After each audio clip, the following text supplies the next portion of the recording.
দর্শক আবারও কিন্তু না আসলে নয়, আমাদের পঞ্চকুশি ইউনিয়নের কিছু দুঃখের কথা আপনাদের মাঝে তুলে ধরতে চাই। আসলে দেখতে পাচ্ছেন যে পঞ্চকুশি ইউনিয়নের অন্তর্গত যে বন্যাকান্দি বাজারে যাবার যে মেন রাস্তা, সেই রাস্তার যে বেহাল দশা সেটি কিন্তু আপনাদেরকে দেখানোর জন্য আমরা নিয়ে এসেছি। দর্শক আপনারা দেখতে পাচ্ছেন যে আমি যেখান থেকে হাঁটছি এটাই কিন্তু যোগাযোগের একমাত্র মেন সড়ক, যেটা হচ্ছে জামতল, সলব বা কালীগঞ্জ থেকে আসার যে মেন রাস্তা, সেই রাস্তার কিন্তু এই বেহাল দশা।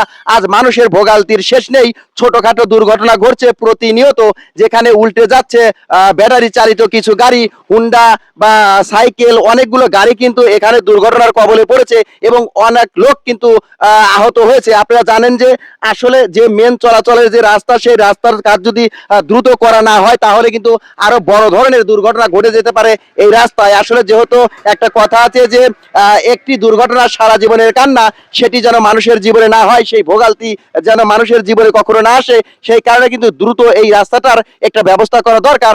একটা ড্রেন বা এখানে একটু মাটি বা যে কোনো একটা ব্যবস্থা করে এই রাস্তাটা যদি নির্মাণ না করা হয় তাহলে কিন্তু আসলে মানুষের যে বেহাল দশা সেটি আপনি দেখতে পাচ্ছেন যে আসলে যেখানে গাড়ি চলাচল করবে সেখানে কিন্তু চলাচল করছে হাঁস। আপনারা দেখতে পাচ্ছেন যে আসলে খুবই দুঃখজনক এই রাস্তার বেহাল পরিস্থিতি।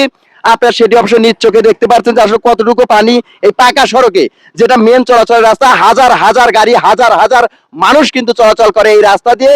এটি হচ্ছে উল্লাপাড়া থানার পঞ্চকুশি ইউনিয়নের অন্তর্গত বন্যাকান্দি হাটে যাবার বা বন্যাকান্দি গ্রামে যাওয়ার যে মেন রাস্তা, সেই রাস্তায় কিন্তু এটা দর্শক আপনারা দেখতে পাচ্ছেন যে মেন সড়ক। যাই হোক, আমরা আপনাদের মাঝে চেষ্টা করি শাহ আলম 0.2 ফেসবুক পেজ থেকে ছোটখাটো কিছু খবরাখবর তুলে ধরার জন্য। আমরা কারো মনে আঘাত দেওয়া বা কাউকে কষ্ট দেওয়ার জন্য নয়। আর আমাদের এরকম ভিডিও পেতে অবশ্যই চ্যানেলটি ফলো দিয়ে রাখবেন এবং আমাদের পাশে থাকবেন, আমাদের ভালোবাসা পাবেন এবং আপনারা ভিডিওগুলো দেখতে আমাদেরকে ভালোবাসা দেবেন। Love you.